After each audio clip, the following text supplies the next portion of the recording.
So we're here in the sound closet right now. This is just outside of the house right door, right in front of APOD. This is the equipment storage room, and we're just going to delve into equipment. The best thing I can suggest right now is, it's good to watch these at home and get an overview, but watch this like on an iPad or on a laptop in here and touch the equipment yourself and be able to look at the things I'm talking about and be able to experience this firsthand. This goes for the whole video. When I'm covering techniques and things on the board, try to be there. Try to try them yourself. Try different things out. Again, I'm only showing you the basics of the science bits. Picking up the art is up to you, and you can't pick up the art unless you try, unless you go out there and get hands-on. So, I'm going to cover a bit of the equipment first. We're going to start out with the microphones. We have this giant shelf right here with these dividers. This is probably subject to change because right now it is a bit of a mess because of how organized it is. But this is how it is for now. So, in any live sound environment, you have two main mics. And if this was organized better, I'd be able to grab them very quickly. Here we go. There are two just powerhouse mics that no matter where you go, you will see these two particular mics. Most of our mics here are Shure, which is just a company. And these two mics are the SM58 and SM57. These are what are called dynamic mics, meaning they do not need phantom power. These mics operate on their own. We'll get into mics in just a minute that require special power, and I'll show you how to provide that from the board. But these mics can do most anything you want. The SM58 right here is just a vocal mic used for speaking, singing. We have this wired version, and we also have a wireless version that I'll show in just a moment. Then we have the SM57. It's an instrument mic. It can be used to mic almost every single instrument, and in a pinch it can also do vocals. One thing I've picked up over time is the response pattern of both of these microphones are roughly the same. So if you have a lot of instruments you're miking in the pit, let's say for a musical, you can just unscrew the globe from the 58 and it's basically a 57. You won't really notice a difference at the board. You won't really notice a difference in sound that much. So if you ever need extra 57s, which you probably will, you can just unscrew the globe from a 58 and you have one. The great thing about microphones is they usually say what they are on them. So if you're ever in here and you forget what they are, they have a band right here around it that says SM58 and this one says SM57. Both of these mics pick up very close. You have to be very close to them for them to work. Later we'll get into proper mic techniques and things like that. Ready? So next we're going to take a look at a condenser mic. We have 3 of these mics right now. These are called lipstick or pencil condensers. They live in these hardback cases. These things are general use condensers. Condensers require phantom power. That's the general rule for all of our mics here, is condensers require phantom power, because that's how they work. So with this one, this KSM 137 is the name of it, requires phantom power. That's very big. When we get into troubleshooting later, the most common troubleshooting error is that it's not powered. This mic does not require it to be close up. It goes and picks up in a pattern. And if you take a look on the front, it has some switches you can flip. The bottom one is a high pass and the top one is a pad. We'll get into what that means later, but just showing you that you know it's there. And this case also lives a mic clip. It has to have a special mic clip for it. There's not currently one in this one, but just know if you grab a mic clip at random, it probably will not work. It has to be a smaller one for this. And in the case, there's also a pop filter for it, just in case you're miking on something that produces a lot of air, let's say a drum. You can have this on there to get rid of some of the pop from it. Another big mic that we have several of is the shotgun mics. This is the Rode NTG1 shotgun. It also requires phantom power. You may know these as like boom mics where you see in recording. That's generally what they're used for. They're also used to pick up great distances. While that one just picks up, while the pencil condenser sort of picks up in an area in front of it, this one goes a very long distance to pick up, which is something to keep in mind. If you have this, say, in the pit, pointed up trying to catch actors' voices, and it's pointed at backstage, it will also pick up backstage because of how sensitive it is. It also has this pop filter on it, in case you need it. I know I use them in place of floor mics sometimes, which is the next big mic we're going to get into. These things are floor mics. They go by 1,000 different names. You may hear them as the PCC 160, the Crown PZM, floor mic, boundary mics. The most common name you hear here is floor mics. These have a special cable they require. In a moment when I show cables, it's called a floor mic cable and it's labeled as such in here. But just know it does not take a regular cable. This also requires phantom power. We have 4 of these, and their general use is striped across the front of the stage to pick up actors. We use these for our drum hour plays, because when we go to drum hour competitions, all we can have usually are area mics, so we just set out the 4 of these. And they do require phantom power. Just to review, the SM57 and 58 do not require phantom power, but the condenser mics, the boom mics, and the floor mics all require phantom power. Yes. This is that. I know it's been hammered to death, but that really is the most common mistake, is forgetting to put power to it. We also have a newer set of microphones, the fly mics. They're so new that I didn't put them here. The crew chief who's taking over after me put them here. I love these mics. These were the last purchase I made, and they're going to revolutionize how we do sound here.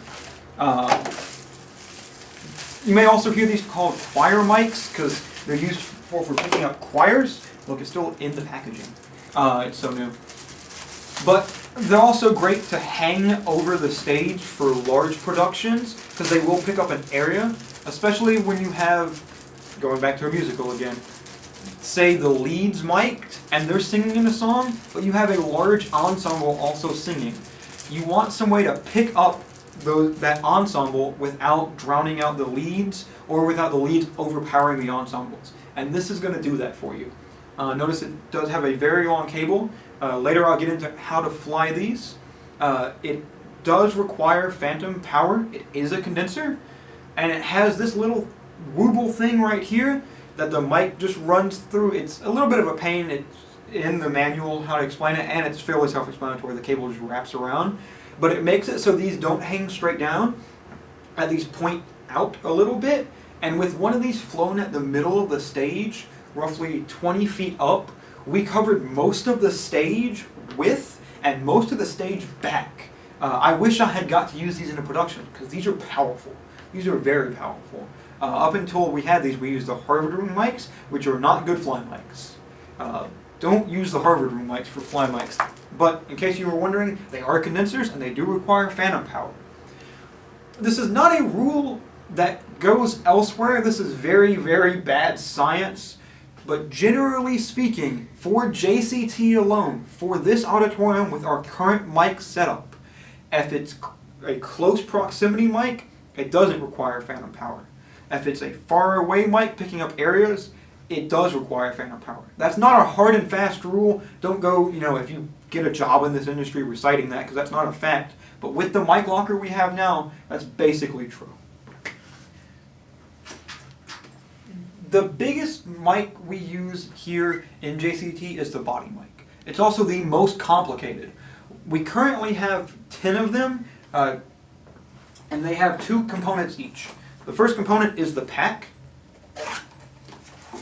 We are very, very lucky to be a fairly new school in that we have 10 channels of wireless, which is very, very good, considering a channel of wireless is extremely expensive. I grabbed one of the packs that doesn't have a mic. We have 12 channels, right? Yeah, we have 12 channels. Wow. It's amazing because these channels are thousands of dollars a piece.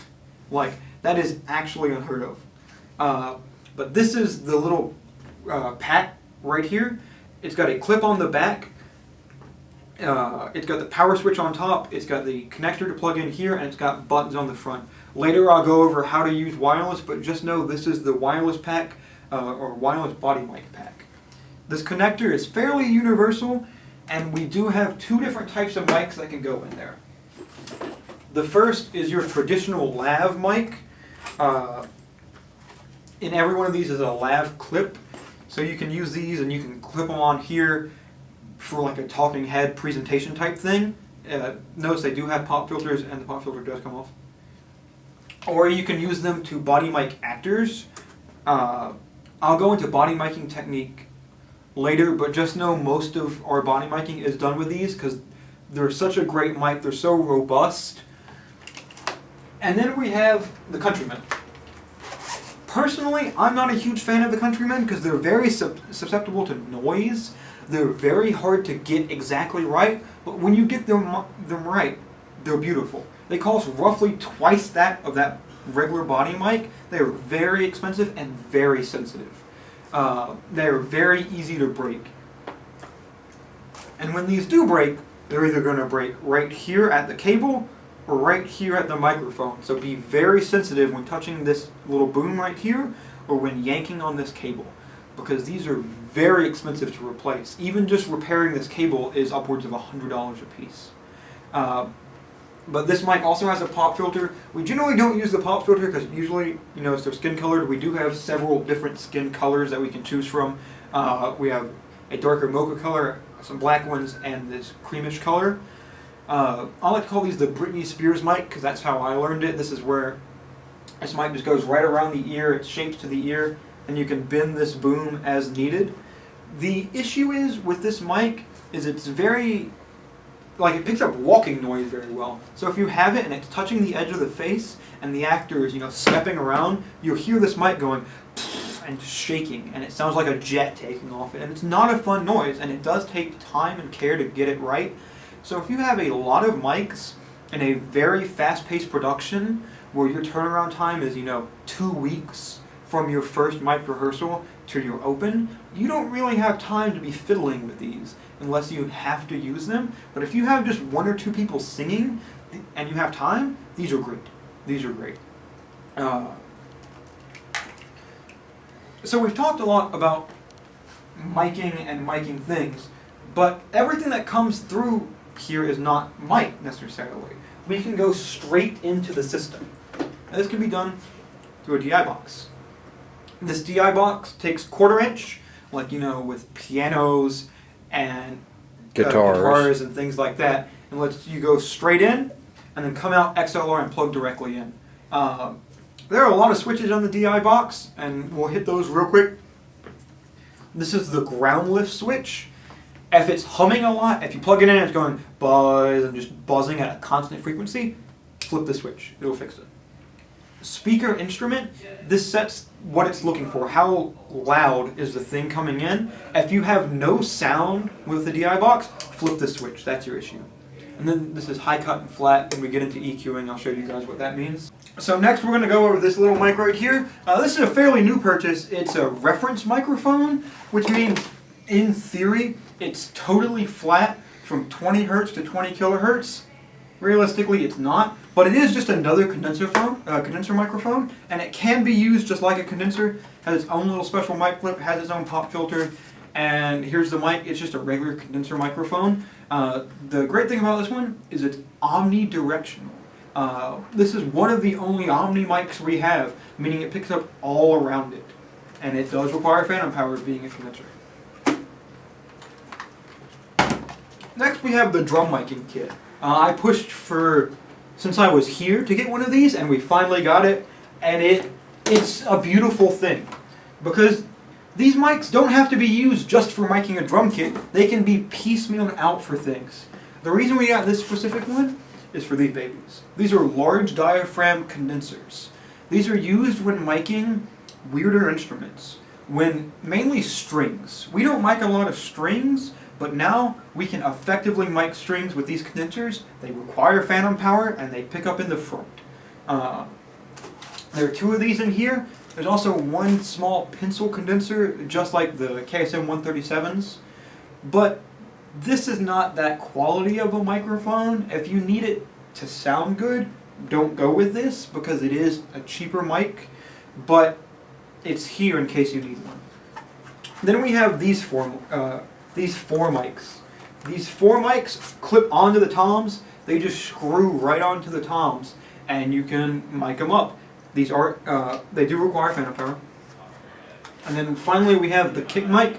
This mic doesn't necessarily have to be used just for a kick, but it's what it's designed for. It's designed to pick up low frequencies really well. So if you run into things that require a lot of low frequencies, this is your guy. It does require phantom power. The great thing about microphones is generally they're made with a purpose, but it's how you use them to get the job done that works. For a while, I had a guy who would always say we needed to buy more things. He's like, we need more mics, we need some of this, why don't we buy one of these? But we're very, very lucky, and we have a lot of stuff, and we're constantly getting new things, but we have the tools to make it work.